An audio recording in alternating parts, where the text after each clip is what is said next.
Very good afternoon to all of you, and thank you so much to the panelists, to the chairman of TRAI, Mr. Lahoti, to General Kochhar, Director General of Cellular Operators Association of India, Shri Vijaynand Choudhury, Global Head of STL, and Shri Niraj Verma, Additional Secretary, Ministry of Telecom. Thank you so much for taking your time and being here.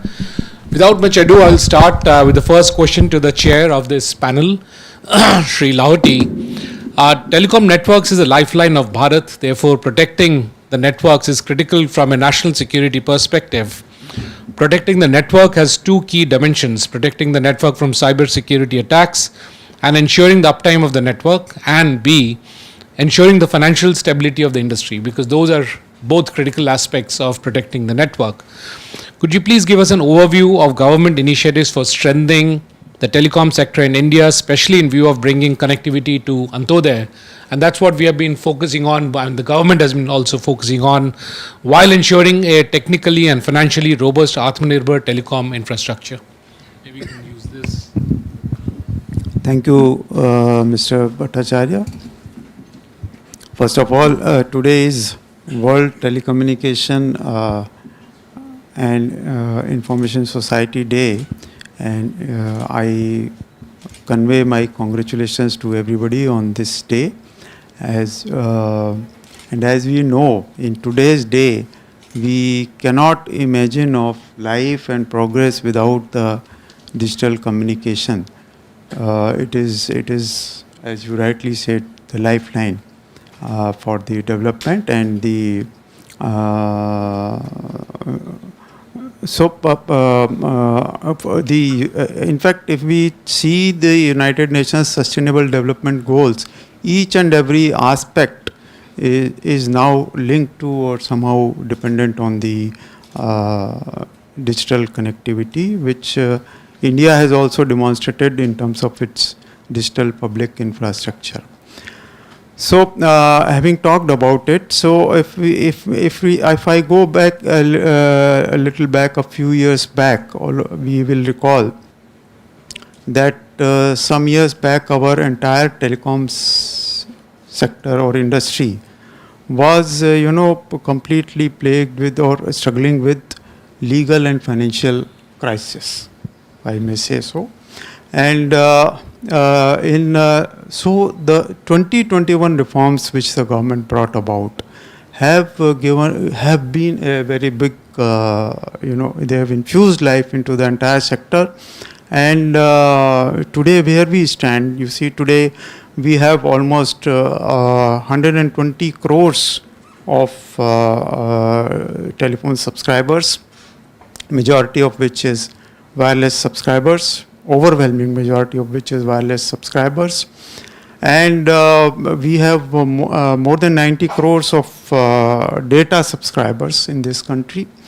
And the data usage has grown to almost 20 GB per month per subscriber, which is among the highest in the world, at a data cost of less than 10 rupees per GB.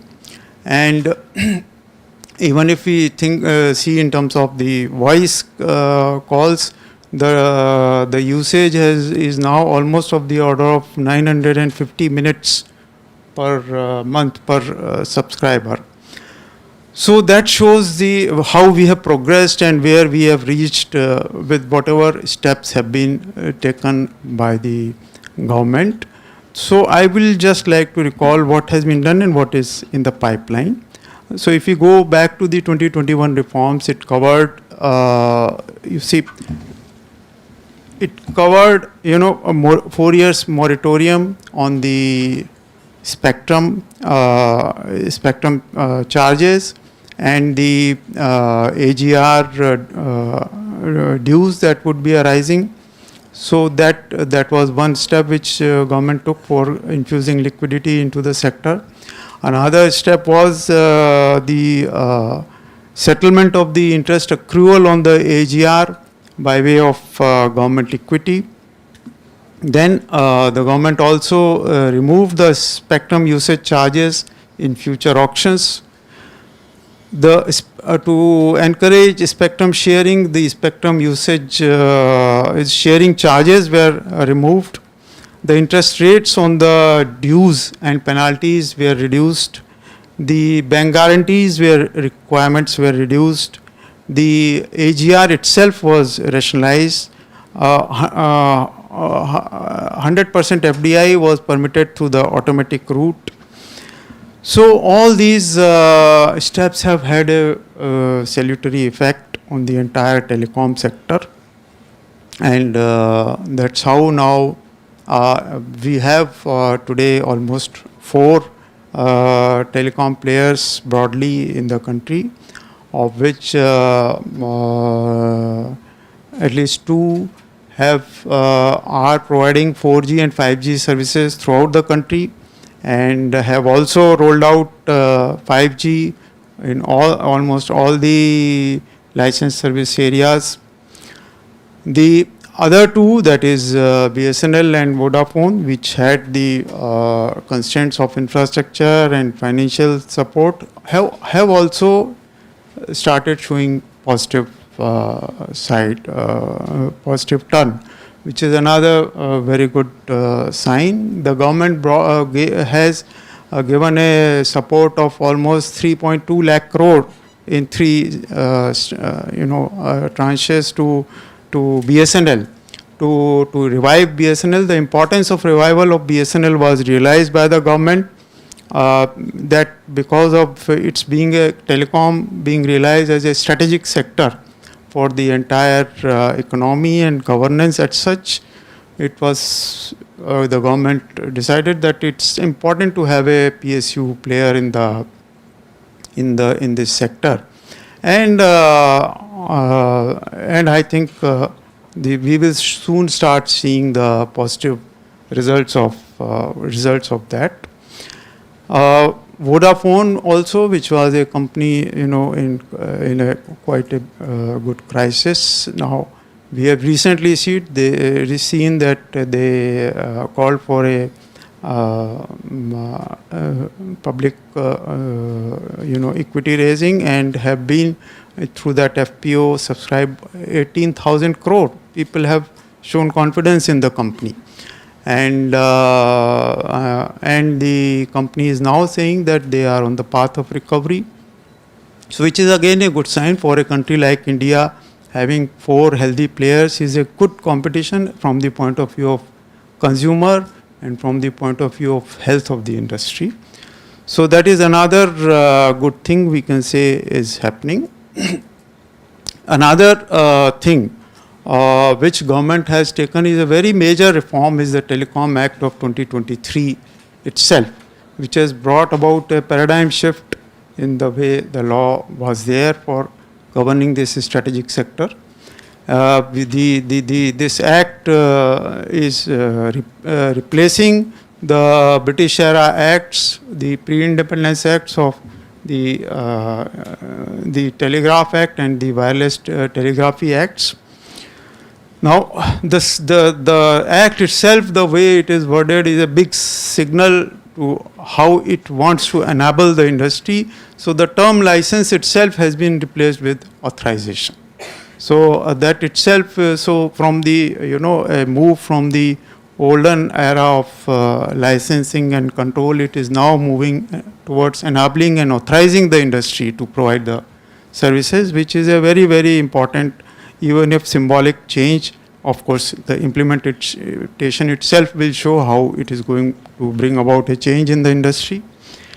Then it has brought about a well-defined adjudication and dispute resolution mechanism in the Act itself. There is a very well-structured, graded civil penalty provisions have been incorporated in the Act. Then there was a lot of confusion whether the spectrum is to be allotted through auction, or there were areas like where for governance and for operational reasons, for security reasons, and for technical reasons, where it was not practicable or not the best way to allot spectrum through auction. So for that, the government has brought about a very clear list in the Schedule 1, which are the areas where spectrum can be allotted through administrative orders. So which brings about a lot of clarity about the methods of the allotment of spectrum. Another one of the very important issues which is affecting the industry is the right of way, because it requires laying of fiber and erection of towers for providing the infrastructure, and the industry had been facing a lot of problems in getting the right of way. The government has taken number of initiatives, series of initiatives to streamline the right of way procedures, and not only the central government ministries but even the state governments are getting aligned to streamline the right of way procedures. And now the Act itself has a provision that the central government can lay down the timelines and the upper limits on the right of way charges. I think when the Act gets enacted and the rules come into force, I think that will bring about another sea change in the way right of way is granted for building the telecom infrastructure. So another step which has been taken in this Act is broadening the scope of the USOF to the Digital Bharat Nidhi, and to cover even the research and development initiatives through the Digital Bharat Nidhi, which is another very good step taken in this Act. And also the Act covers consumer protection and the duties of the users, which is also an important aspect for something which is all pervasive in our lives. As far as the security of the network itself is concerned, government has taken very strong steps in terms of the taking stipulating that the telecom infrastructure products have to be sourced from the trusted vendors, and the trusted products have to be taken, and there is a trusted telecom portal which is to be utilized for procuring the trusted equipment to take care of the security. Also, the Department of Telecommunication has created its Telecom Security Operations Center, which is constantly monitoring the cyber threats on a real time basis on the telecom sector. And I have seen how it is operating. It is phenomenal monitoring which is taking place, where millions and millions of communications every minute are being constantly monitored, and cyber threats are being detected. So, all these reforms are certainly helping the industry. As far as you have also talked about the domestic use of the domestic products and the encouraging the indigenization in this sector.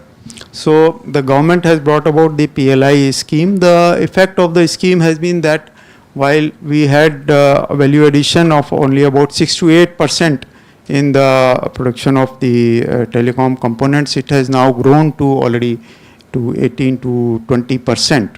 And in terms of mobile equipment, India is now the second largest producer of mobile equipments, and the value of the mobile equipments produced in the country is more than 4 lakh crore in the financial year 23-24, of which almost 30% has been exported. And now the mobile handsets being procured in India, 98% of these are domestically manufactured. So, which was I think barely 15-20% if you go 10 years back. So that's a phenomenal change which has taken place as far as the domestic part is production is concerned. Of course, there are more initiatives being taken by the government. Like, for example, the one major initiative is the semiconductor industry, where 1.25 lakh crore is being invested for the 3 semiconductor plants. So that will bring about another major change in domestic production of the telecom equipments. As besides the, now it's not only a question of producing them, we have to also use these domestically produced telecom equipments. So a very important strategic decision was taken by the government that while the BSNL is upgrading its infrastructure from 2G and 3G to 4G, and in the 4G saturation projects, it was decided to use the indigenous technology, and much against the odds. I think with the government's backing and a lot of work done by the BSNL along with the Indian industry, I'm sure they are on the verge of success, and we may soon see a successful rollout of a completely indigenous 4G network in the country, which is a very, very good situation. And this is going to cover almost 1 lakh sites in the country, which will create a whole ecosystem of indigenous technology, and work is already in progress on the 5G technology, and Reliance Jio claims that they already have a indigenous 5G stack. Similarly, C-DEP is already working on 5G stack, and the other industry is also working on the 5G stack. We also have the 5G test beds in our IITs have created, so that the 5G technology developed can be tested at the 5G test beds. Also, the 5G monetization is an issue. To enable monetization of the investment in the 5G technology, the government is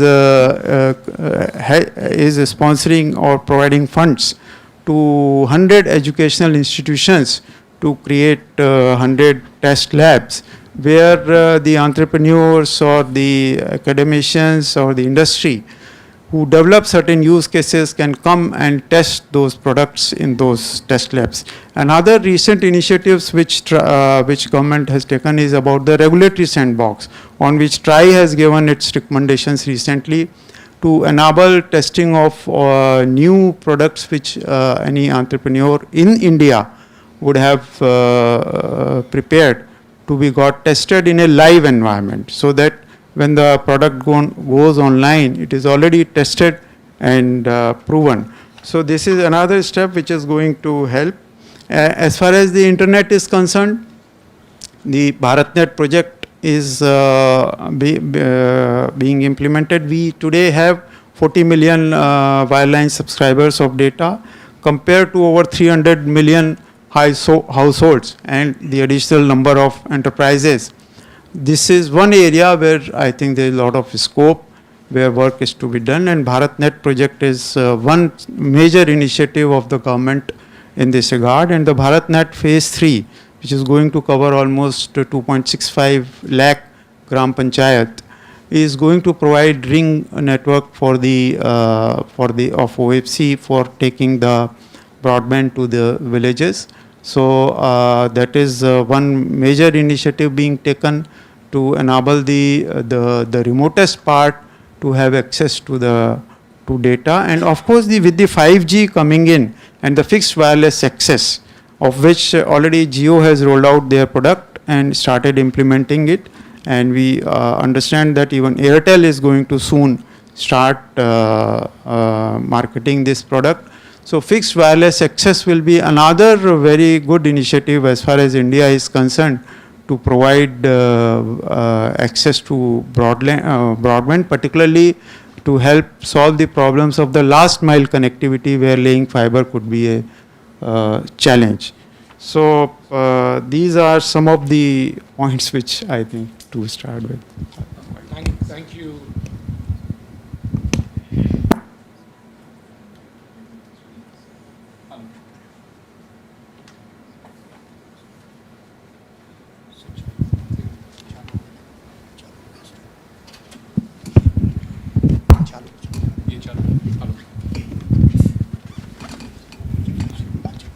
Hello.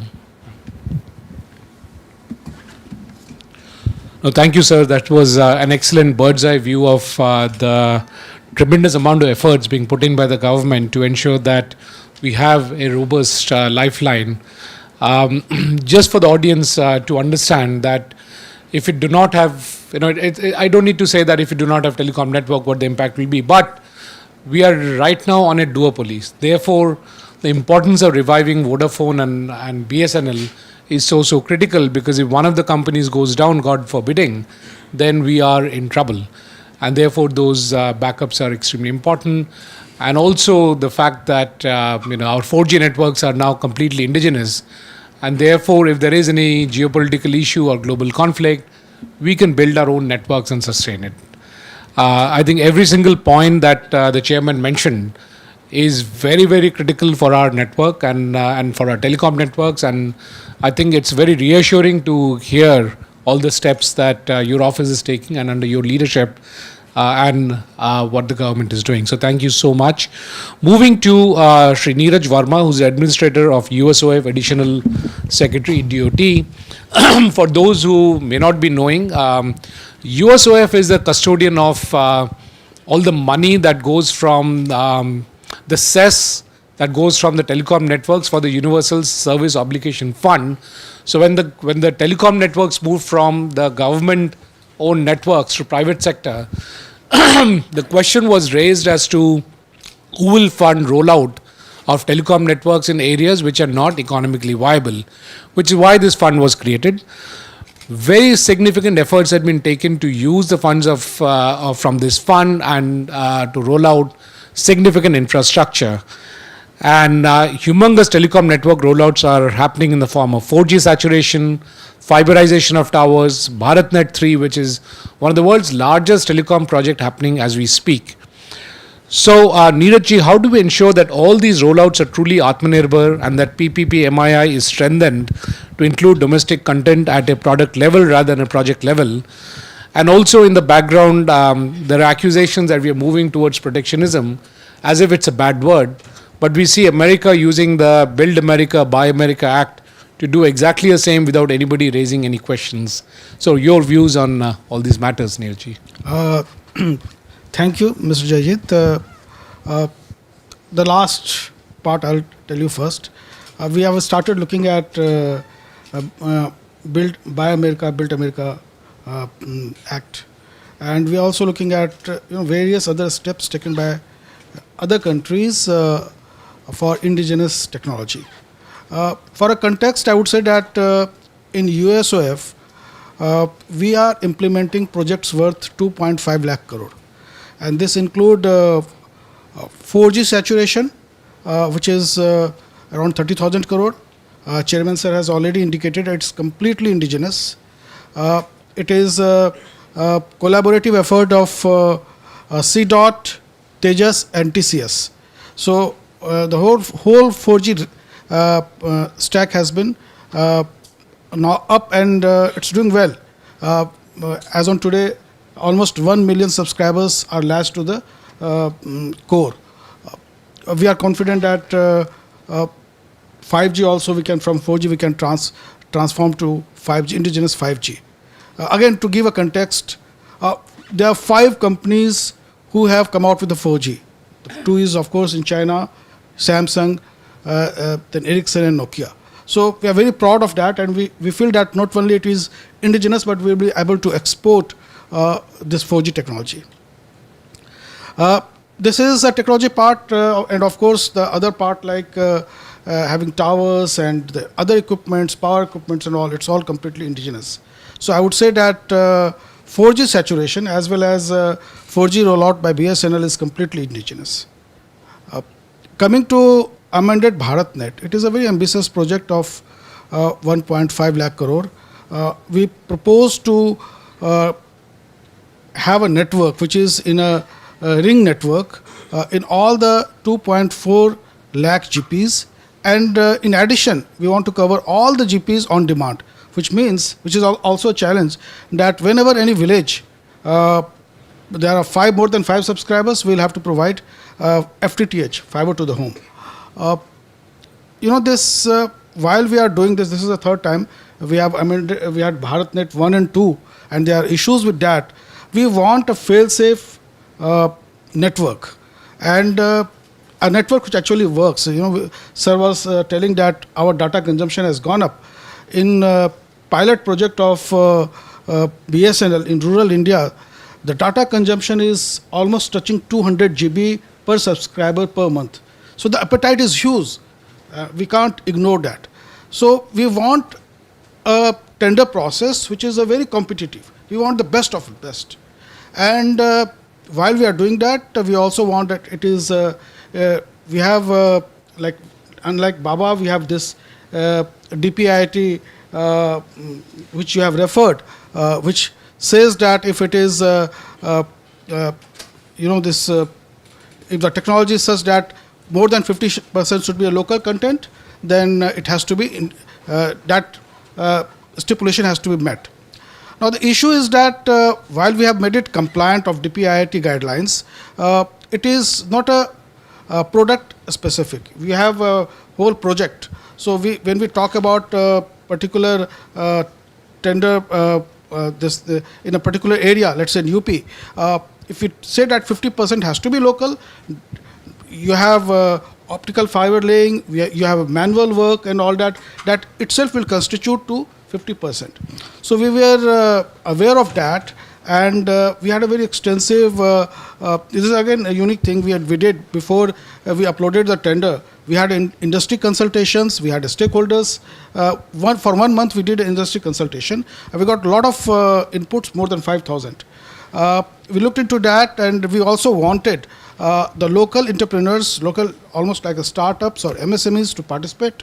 And wherever there were preconditions for active equipments like routers, we said that for local, like I can give you Tejas and Niverte and all that, they have a router, but they can't compete with these preconditions, which is like 10% of these routers, active equipment, you must have an experience of doing.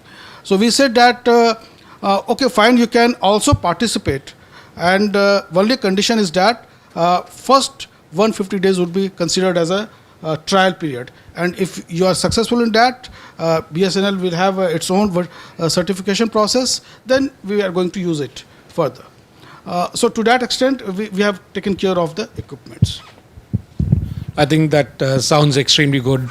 I'll just have a follow-up question, Shri Verma, is that BharatNet 1 and 2 has its own challenges in the sense that what Chairman TRAI also said, that they were not star networks and therefore redundancy is lower. How do we merge BharatNet 1, 2 with BharatNet 3 and still ensure that there is a significant uptime in the combined network? BharatNet 1 and 2, the biggest challenge is, I think, in terms of a rollout. It was executed like an EPC work, and there was O&M of 1 year. So we have moved from that to a network where O&M is there for 10 years. And instead of too many players, we are looking at a system integrator. So for example, UP in a bigger state, there will be one system integrator.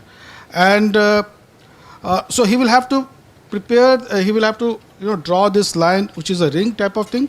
But in addition, he will also be handed over the old network. And in the tender, it has been mentioned that where, for example, we have gone for a IP/MPLS router, but initially there may be a GPON router. So they can work with that. There is an SLA, and gradually in 1 year they will have to replace that with IP/MPLS router. So they have to, there would be rates. They have to make the older one functioning, as well as they have to have an alternate route for ring topography. Again, I'll add that when we have a system integrator, we are also saying that so capex is, if capex is 100%, 60% has been kept in addition for OPEX for 10 years. And payment would be made strictly by service level agreement based on whatever we get the uptime in the NOC. Right, sure. Thank you so much. Moving to General Kochhar. You're aware that C-DEP has been doing research on the issue of financial resilience of telecom networks, and we have been going deeper into the issue of fair share of revenues from large traffic generators. These are models that you might be aware is adopted by Korea and are being considered by other advanced economies. As a representative of the telecom industry, how receptive do you think is the telecom industry and the ecosystem is to such frameworks, and what do you think would be the challenges to adopting such a framework in the Indian context? Actually, you turned the question upside down, because it is the telecom industry's demand that the users of the network should also contribute. Should I repeat? Yes. Yeah. So I was telling Jaijit that he's actually turned the question upside down. It's the telecom industry who's been clamoring that we should get the LTGs on the table. Sit down and discuss as to how we can share the costs of setting up a network on which the LTGs primarily run. So at this point of time, they're running free of cost. They're not paying anything. But they're minting huge amount of profit. And this we have proven mathematically. Till very recently, we were only making arguments like lawyers make in court, and we were putting forth our point of view, they were putting forth their point of view. We were getting nowhere. Then we decided to look at statistics and let statistics speak for themselves. And that is where we wrote a white paper which was sent to the government, to the TRAI, as well as given to the press. And since then, it's a dead duck. That issue has become a dead duck because I suppose numbers speak better than what we can ever do otherwise. So we are there. We want to be there on the table. And this issue is becoming more critical. Today's reporting said that 10,000 GPUs are going to get introduced by 2025. You know that GPUs are huge consumers of data. And that data is primarily going to be used by whom? By LTGs. And that is going to put a greater burden on our networks. Who is going to pay for enhancing the networks or increasing the capacity? So these are issues which are now coming up and which will keep increasing. And the funnel between what we are spending on creating a network of requisite quality and quantity and what we are deriving as revenue, the gap is ever increasing. Last year the gap was 10,000 crores. 10,000 crores is no mean figure, not for an Indian company. Many of our detractors tell us that make up the money by increasing the tariff. How much tariff are we going to increase? If we have 1.25 crore subscribers, how much tariff are we going to increase? And if we have to infuse fresh subscribers to make up this 10,000 crores, we have to bring in 5 crores, 50 crores every year on year, to make up this gap. And this is increasing. It's an obtuse angle. So the situation is bad. And we are very keen that the government recognizes this, the regulator recognizes this, and gets both LTGs and us as TSPs on the table. And that is the Korean model. In Korea also, after a number of years, the TSPs and the LTGs sat on the table and they came to a conclusion which they didn't, the figures were not declared publicly, but they came to a conclusion that how much will be the LTGs pay for infrastructure. That is the type of model we are rooting for. You should ask this question to the LTGs, why aren't they coming to the table? You should ask this question to the government, why aren't they forcing both to sit together? We are saying that don't lay down figures. Government should not lay down figures. Let the two warring factions sit down together, decide, and in case we can't decide, then the government steps in as big brother. That is exactly what we are wanting. So what stops you from doing that now? Jaijit, if you get free dinners of quality, are you going to pay for it? So somebody has to tell you that, listen, if you are going into that restaurant, you are no longer going to get free dinner, you have to pay some amount. That is exactly the situation which is there. TSPs are in a catch-22 situation. You can't offload LTGs because they also bring in customers. They bring in subscribers to telecom networks. But the marginally increase in revenues to us is much less than what we have to spend to support LTGs. So unless somebody twists their tail and tell them, okay, come and sit and discuss this with the TSPs and we will oversee, they're not going to come.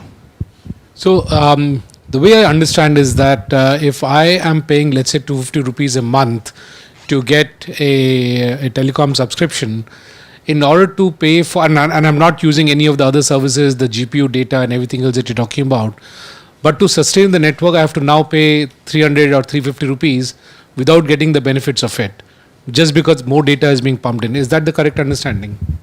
Well, partly yes, but if you read our white paper, there are 5 solutions that we have given. There is a gap between what would have been spent had LTGs not been there, and what we are spending because LTGs are there. And that gap, like I told you, is 10,000 crores at the end of 2024. Now, if we shift the ordinates and bring them to 2019, thus exempting the small scale operators, the startups from paying, and only restricting ourselves to the large ones, then also there are 2 lines which are going. One is going at a lower gradient, the other one is going at a higher gradient. Lower gradient is that which would have been if there were no LTGs. Okay, in that they would have got the services for what they are paying. Because the LTGs have come in, the gradient has gone up. Now the manner in which we can bring the 2 gradients together is either bring the LTG gradient down to the normal consumer gradient, which means the quality of service will decrease, and that is not fair to the consumer. Neither will the LTGs want it. The second is bring the consumers up, that is what you were referring to. They don't want to go up to that scale because they're not going to consume that much of data. So why should we bring them up to that level? So it's a penalization of the consumer. Of the consumers, and therefore it impacts Antodaya for telecom. Yes. Yeah, I think that makes it very, very clear. Thank you so much, General. And I think that's quite a hair-raising proposition. For those who don't know what LTG stands for, it's large traffic generators. Those who put in tremendous amount of data into the network. You would like to mention there are only 4 or 5. Why don't you go ahead? You would know this better. There are only 4 or 5 LTGs in the country. So all this clamor, and all of them are MNCs. So the money that they are earning by a consumer consuming their services is going abroad, not coming to India. They are not even paying taxes on that. So that is the situation. And that is what we have clearly highlighted in our white paper. We have also negated all that they were saying, and we have shown it mathematically that their arguments are not justified. Thank you so much, General. Moving on to Vijaynand Choudhury. Vijaynand, there are very significant initiatives being taken up by the government. How can the industry contribute to the government initiatives? And you heard the chairman speak, and you heard Niraj speak. Also, what are the further policies that needed to be adopted to ensure that there is increased connectivity to people? And I've been using the word Antodaya a couple of times because that's what has been the theme, that every vulnerable section of the population must be covered. So initiatives such as ensuring that there is connectivity in every home, when the home is being built, when the buildings are being built, the low-cost housing must have connectivity. We should not discriminate. So what are these policies that needs to be adopted, and how do we accelerate Antodaya? Yeah, well, thank you, Jaijit. And first of all, I would really thank for me giving this opportunity to speak on a dais like this, where we are really talking about government, its initiatives, and Atmanirbhar. While I'm a technologist, but my favorite subject is macroeconomics. And in 2009, when I was a young boy, well, I'm young now, right? So I was presenting a paper that how will India look like 15 years from then? And it was in Singapore Management University. And, I prepared for 2 days, and I thought, why should I go and tell that what are the flaws of our economy and how we will grow? My opening statement was that 15 years from now, we will be the world's second or third largest economy. And trust me, with an audience of 200 economists, it was a heart-sinking thing for them, and and I could see the hands raising up for questions. As I finished my 20-minute conversation, I could not finish the 40th minute, but I was stopped for questions. My answer was very simple. The questions were many, but the theme was same, that India is a snake charmers nation, not educated, and this and that, and all of that. I said only one thing. The biggest asset of my nation is the billion population, which is today near about 1.4 billion. I said the nation which has got a billion population will not remain the same man or woman that was there in the yesteryears. They would be educated. And today, if we say that with a young population in India, less than 30 years, our education rate is going to beat many countries. If you really open and see, it is hitting more than 88%. And that's what will make India much stronger. And today, when I'm here, and I'm being asked that, what policy change will happen, I'll keep that statement to the last. But meanwhile, we are still hitting towards to be the fifth largest economy, and I'm sure another 1 or 2 years, maybe the 15 might become 17, we would become the second or third largest economy. How is this possible? A, we got educated. 2, we democratized technology. Now, technology is not a baby which is sitting in one person's heart. It's reaching everyone. Education in a COVID was happening on a internet. Now that internet is wireless, wired. Now you can imagine where we are. Today I'm being asked that low-cost housing should have internet. Roti, kapda और मकान, उसके बाद में it's data today, right? So today I would really thank the government who has helped to bring up this data infrastructure, where today out of 1.4 billion population, 1.2 billion are having mobile phones to talk. Near about 1 billion population using internet, and now that is wireless maybe, or 900 going to, but if the promise is that every village will get a 10 Gbps connection with any project like BharatNet or fiberization of towers, then I think we would go much ahead as a nation, right? Now, every user, if they're having 100 Mbps of connection through a wired network, which is very much close to them, like he explained, the fixed wired or fixed wireless network which is there, I think, the world will look very different. But for the world to look very different, we need to be a little more organized. And this is where I come to the question that what the government could do or what policy change. From yesterday, I've been thinking about it, and then I told that Indian road network has improved over the past few years, maybe near about 8, 9, 10 years. The authority like NHAI, under the Ministry of Road and Transport, has done a beautiful job. To lay a road in the previous times, even if the government wants to spend money, how to acquire land, how to lay the road, what should be the standard. Today I lay the road, tomorrow in the rain there are moon craters. Can the quality be increased? How it can be done? Similarly, if an authority is formed, maybe we can name it a beautiful name like Indian Digital Network Authority or National Digital Highway Authority of India. Now this authority should have, while there are many other missions like broadband mission or digital communication policy or anyone else, they should just manage 5 things. 1, the governance. The governance will have 2 parts, that how quickly we can lay our networks and get to a 10 Gbp standard to all my villages, right? Whether it's a ROW issue or availability issue or a network gear issue or anything of that sort, bring a governance to that. 2, bring a standard. Today, NHI is laying the roads. There's a new company which has come, NHLML, who is laying the cables. Today in the same road, there is a Airtel cable, there is a BSNL cable, there's a GMR cable. And today but do those cables really provide that backbone infrastructure? No.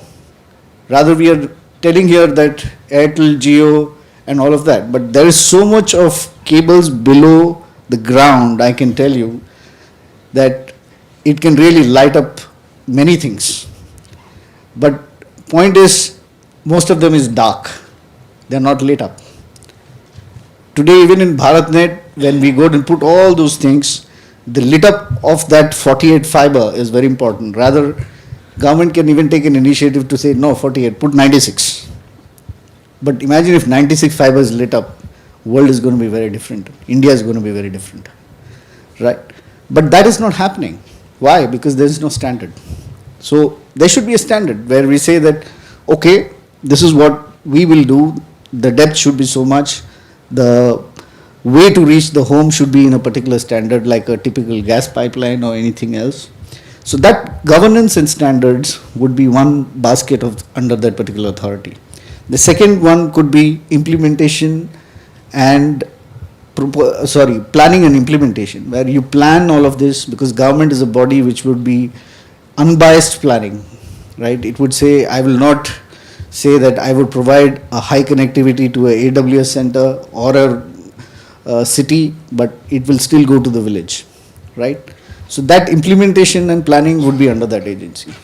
Now the third one could be the R&D. Today, the R&D is more for my self-use. Today, as a private person, if I go and do my R&D, I would do on my product, but not on the whole technology of the telecom that would impact the lives of the people. I will keep one small point of this to the last, right? And then the funding, how NHI will be funded. Similarly, how Indian Digital Network Authority would be funded. It is not merely by USOF, but there should be something that needs to be monetized. The dark fibers which would go under the ground, if they're lit up, they have to be monetized. But how you can monetize? Not by using free Google or AWS or whatever. Today, like Sir mentioned, the Korean model, ONDC, the digital commerce, or I sat down before for the previous session in agriculture, the rural area, right? The rural area can do a lot of digital commerce. And digital commerce would really beat down these concepts of minimum price or minimum sale price, MSP or something of that sort, or palak ka 8 rupiya, 10 rupiya, nothing like that. Today the same palak, if you go and buy online, you don't even question 8 ka 10. If it is 15, you buy it at 15. And today the younger generation is getting used to that 15, where the money 15 should reach out to the farmer. Now on ONDC, today, or in India, today there are near about 12 million sellers. But on ONDC today there are only 15,000. And in 12 million sellers, I would always believe there are near about 40% rural sellers, or 40% of selling and buying happens in rural commerce. Today, even if you see the economic indicators of FMCG products, they are maximum from the rural. If the rural stops buying, the FMCG starts dropping, right? So similarly, if 12 million, if not anything, even if 20% of 12 million, that is near about 2.5 million sellers do internet commerce on this particular network, what can the government monetize? A big money. Today, if we say that and put a regulation that all my social media companies can stream directly on this fiber and I charge money to them, they will never say no to it. So this monetization aspect along under this particular authority is going to take a long way. Now, if such a thing is formed under the Department of Telecom or under the Ministry of Telecom, India would see a much brighter world. Now, the last thing which I've been telling, that I'm keeping it for the last 15 years from now, I view that maybe a telecom company may not be so relevant. Because if there is a fiber near to a human being, across the villages, across India, there could be an open radio network.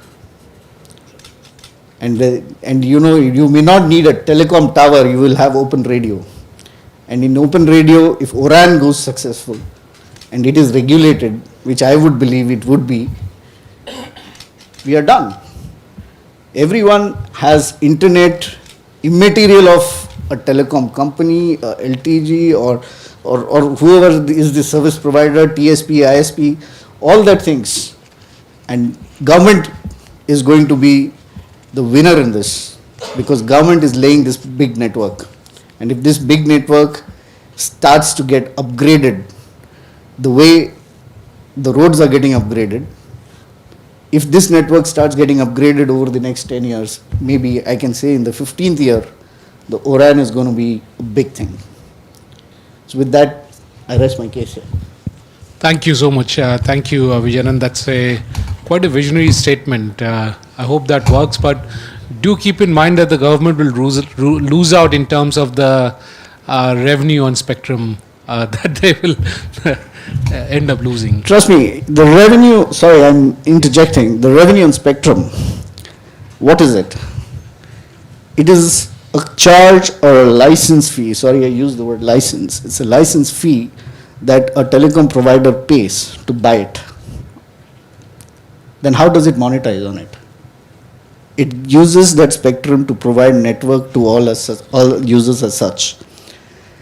India has a large base of users. That is why the cost is coming down.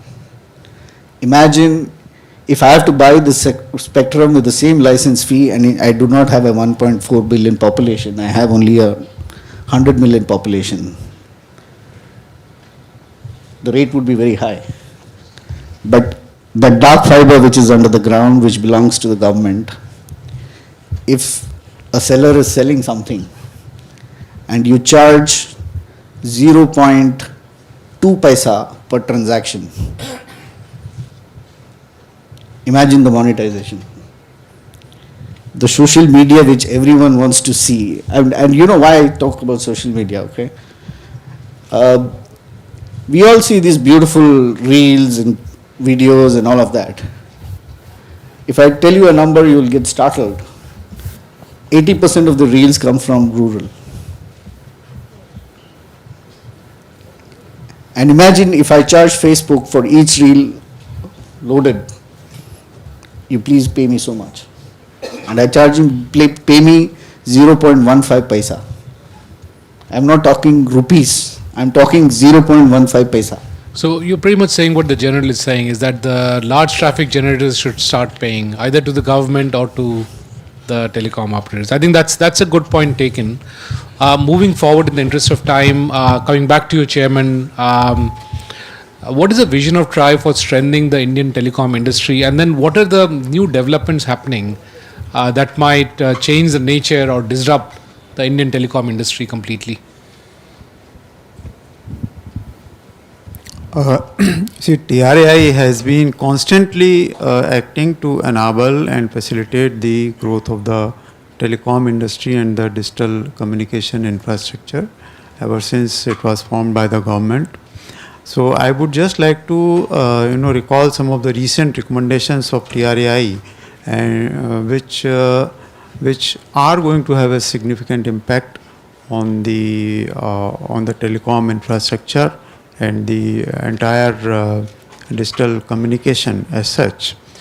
In fact, what Mr. Choudhury mentioned about a authority or a organization for laying fiber, a similar recommendation was also given by TRAI.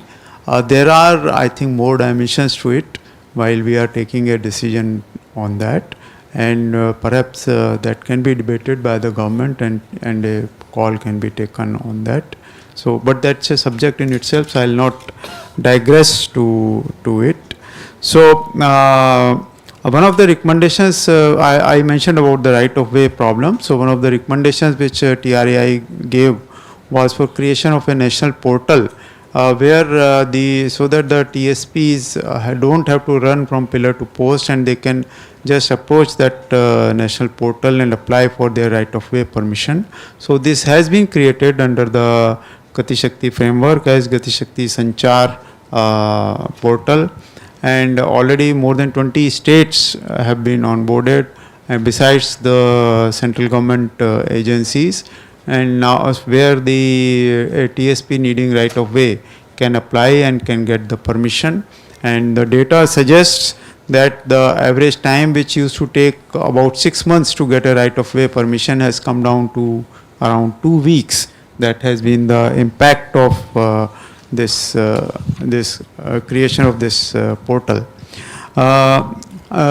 Regarding the laying, of course, laying the fiber and facilitating laying the fiber is certainly very important, and I couldn't agree more with Mr. Choudhury, and this has to be facilitated in every possible way. The TRAI has recommended for laying of common duct along in the infrastructure projects, which may be road projects and railway projects. I personally know about railway because I dealt the subject when I was chairman railway board, and to the NHI as well, and to lay common ducts so that all the utilities can pass through those ducts, and it's the getting right of way is not a problem, digging is not a problem, and the cables or the fiber are laid in a much more secure way. And in fact, TRAI, after giving the recommendations, also coordinated with NHI to take up certain projects. And I am happy to share that in Delhi-Mumbai expressway, and also in Hyderabad-Bengaluru expressway, they are making provision for a duct along with the highway, which can be utilized by any service provider for laying its fiber or for cable or for any such utility. So that's a very good initiative. Also, Indian Railways are also considering laying of common utility duct along the railway networks along with their projects. So this is also under consideration with them. Another recommendation which TRAI has given, which is very important for particularly for 5G, is using the steel furniture, street furniture for the small cells, and like the electrical poles or the signal posts, and so many street furnitures are available, bus shelters which could be utilized for installing small cells.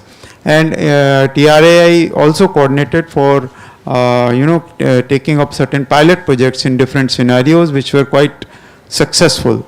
So this is another step which has been taken up by TRAI. In order to facilitate the reach of telecom network to the far-flung areas, particularly the hilly areas and border regions, TRAI has given recommendations for improving the telecom connectivity in Northeast, for Himachal Pradesh and Ladakh, which are helping improve the telecom infrastructure in these difficult regions. Also, we had the problem of connectivity in Andaman and Nicobar Islands and in Lakshadweep, where TRAI recommended for laying of submarine cables, and the government took up those projects, and which has improved the telecom connectivity in these islands. As far as for the digital infrastructure and for the data economy, it is very important to have data centers and content delivery networks, and also the interconnect exchanges, for example, between the various internet service providers, how do they connect to each other. So the proper network of interconnect exchanges, on that TRAI has given comprehensive recommendations, and which are under the consideration of the government. Another thing is very important as far as the digital connectivity is concerned. While we are moving to 5G and talking about this, and also working on the 6G, is the connectivity inside the buildings. And as it is said, almost 70 to 80% of data consumption takes place indoors. So it's very important that we should have good connectivity indoor, and with the 5G and 6G, the challenge is, unlike 2G, the reach of the signal is limited indoors. So it is important that we provide digital communication infrastructure as part of the building construction. Just like construction, providing a water supply network, an electrical network, and a drainage or sewerage network along with the construction of building, the digital connectivity infrastructure has also to be provided, which unfortunately not is a thought process with the project proponents and the project executing agencies and the builders.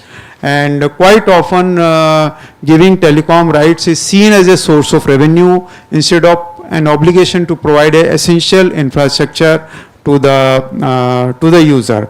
In this regard, I would just like to mention that TRAI has taken a very good initiative, that now that we will be shifting to our new office in the World Trade Center at Nehruji Nagar. In the new office, as a model, TRAI has provided complete digital connectivity infrastructure, and I am happy to share that all the 4 service providers, they have just come and plugged their connection. And the entire office in 4 floors has got connectivity of all the 4 service providers, each and every nook and corner.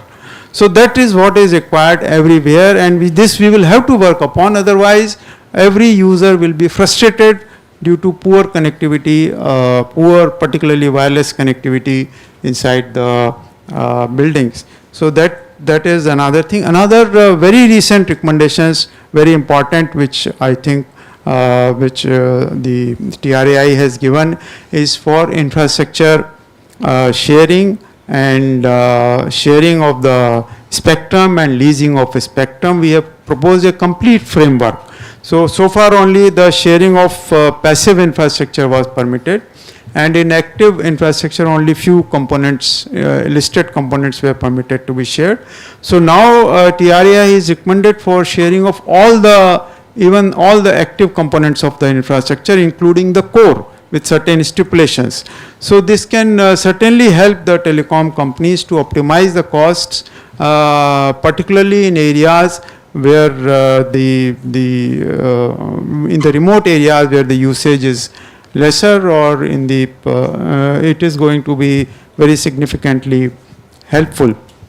And likewise, the companies are acquiring spectrum over a long period, but they may have a different rollout plan, or they may, depending upon the traffic pattern, they may be needing more spectrum in particular area while others can share.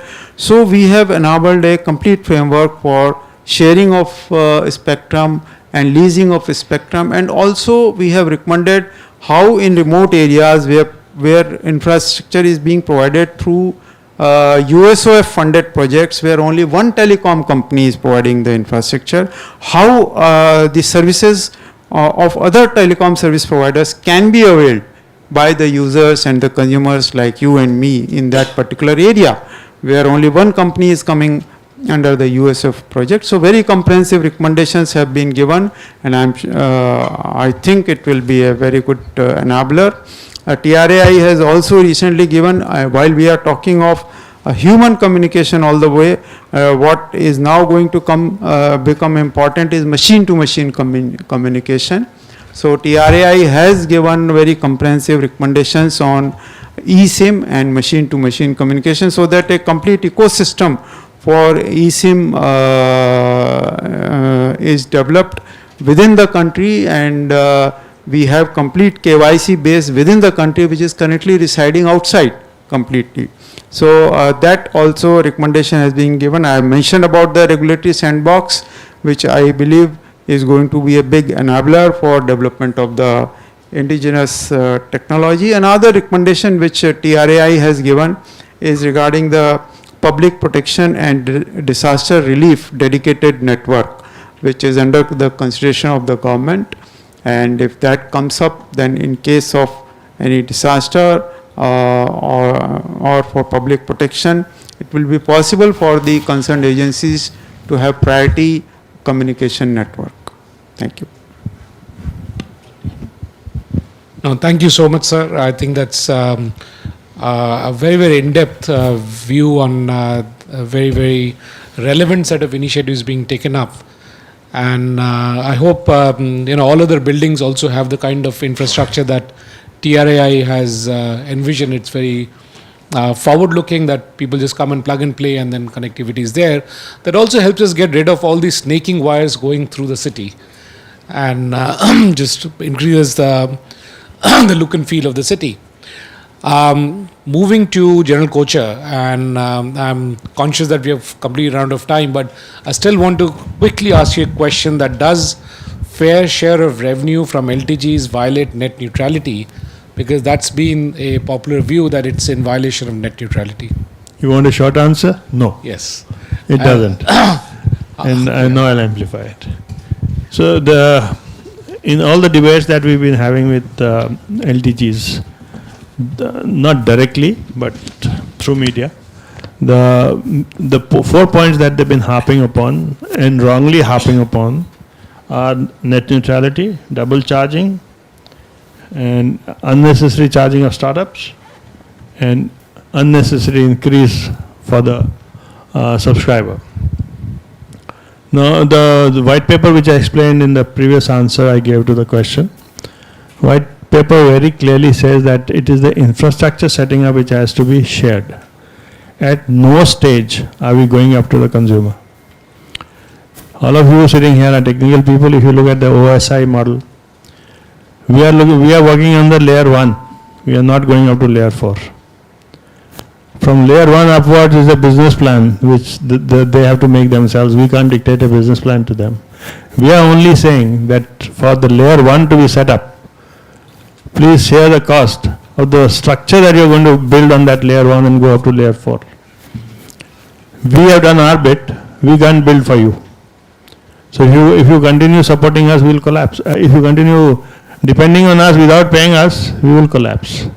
So we are not even touching the consumer. What they charge the consumer, we are not even touching that. The next question you are going to ask me for, where are they going to pay?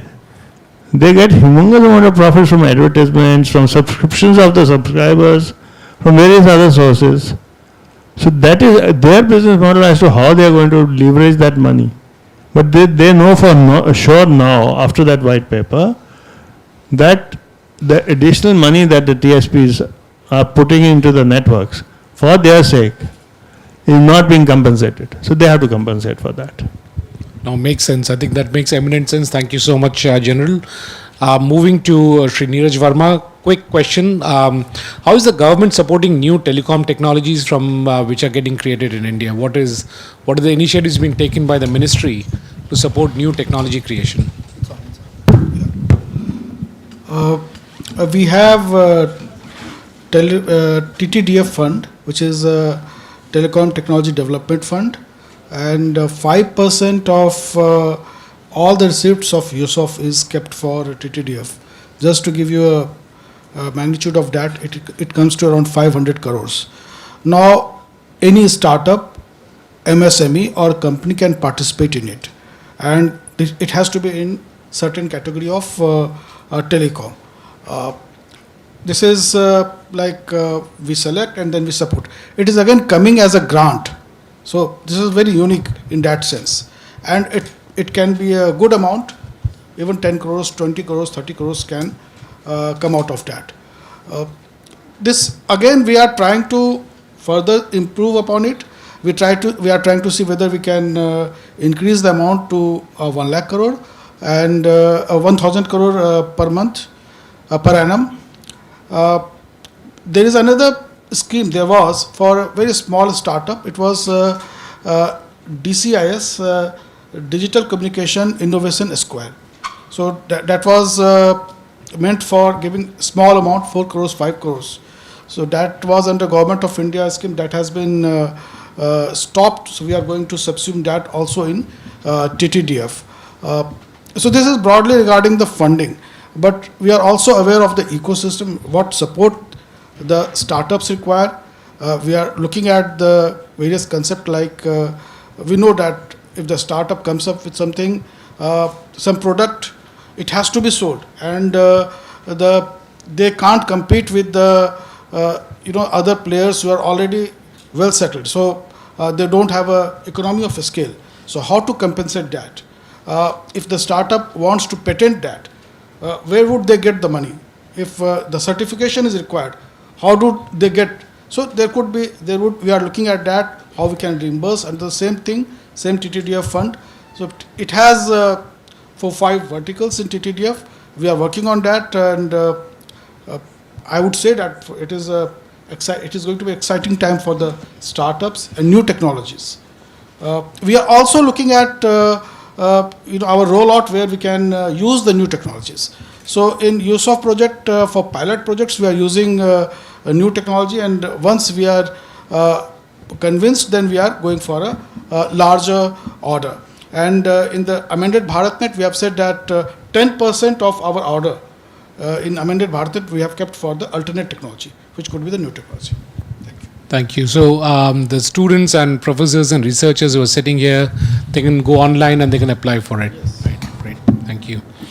Moving to Vijaynand Choudhury, one quick question, and that's probably last, is how geared is the Indian industry for a product level PPP MII? For example, I understand STL takes sand and then converts it into fiber optic. So what about the rest of the ecosystem? STL is an outlier, but what about the other ecosystem?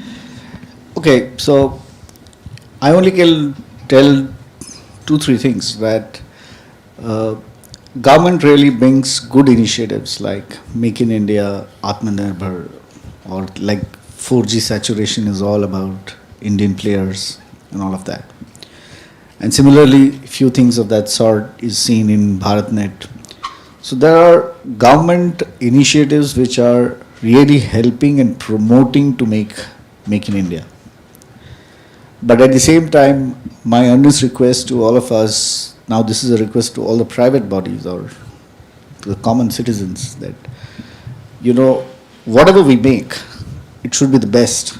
It should be the top notch, right? And it should not be that, made in India is like made in China, right? So it cannot be sneaky technologies. It should be top notch. Like, for example, in STL, when we started to manufacture cable, it was fiber cable, it was in 1995. I mean, at that point in time, at my school, I was asked to open my slippers to get into a computer room, right? But in 1996, the company had a glass factory to manufacture glass, then make a cable, draw a cable, and then do things. So similarly, today network gears would have a lot of electronic equipments, IoT equipments, management equipments, and network security primarily, because network security would be very important, because the other foreign invasions will no more be about weapons, but it would be of even electronic warfare. So that network security should be indigenous, is what I would believe, so that no one can really hack us. But all of these equipment should be of top class. Now, like if there's a TTDF fund, or like the way I was telling, if there's a Network Authority of India and there's a R&D division, they would be working on these aspects where they would define standards, that if a chip has to be embedded, it should be of what standards. From there, if it communicates into a network, what standards? It communicates into a wireless field, what standards, right? If you write down all the standards, that would also be a guiding line for the manufacturers that, yes, we would do it. And I'm sure India would really gear up for that. But nevertheless, Indian gears have started to be of the world class. Many people are now manufacturing Make in India. I'm sure the Make in India percentage, what the government mandates for its own purchase, at a component level or at a product level, first it was at a project level, then it comes into a product level, which is very important. If it moves into a component level, imagine how the world will be. Great. Imagine how India would be. I hope we move towards that very, very quickly. Right? So thank you. So Thank you. I wish that we get there someday. not 15 years, but at least the next 4-5 years. Absolutely. Thank you. So we'll open up the forum for questions. We can, I think, maximum take 2 questions. The lady over there. 3 quick questions. First, I wanted to ask Mr. Verma. So, just very quickly, a clarification. Are OTT services included under the Telecom Bill Act now, of course? One part of the act covers the broadcasting, so it would be to that extent it is there, yes. Another question on the same lines, Mr. Lahoti. I remember that TRAI conducted a consultation on OTT communication services last year. TRAI conducted a consultation on OTT communication services last year.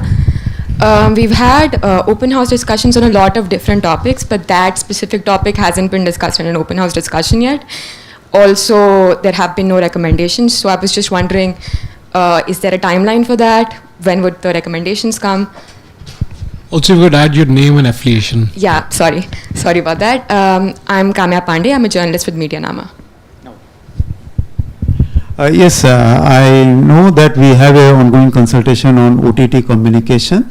It is just that in the last few months, you would have, since you are from media, you would have seen that we are burning the midnight oil, clearing the number of references pending with us, and the OTT communication is also in the line. So we will be dealing with it. Soon we will have that open house discussion and we will be giving our recommendations. Thank you, sir. Just one more question, if you don't mind. Mr. Kochhar, just wanted to ask you, I understand that telecom companies have a lot of pressure because of OTT services, large traffic generators, so on. And a lot of that pressure comes from video content. So the government a while ago was talking about D2M, direct to mobile, for video content. So I just wanted to understand if D2M would be a good alternative to video content going through telecom companies' networks. See, this is something which is being actively debated in government circles. We have given a point of view that if there are standards to be imposed, if there is equipment to be imposed, it should be put in an open basket and let us choose. Right? And we have given our opinion to that extent. We have said that it should not be forced down as a mandate, but if it comes, and if the government decides it has to come, it will come.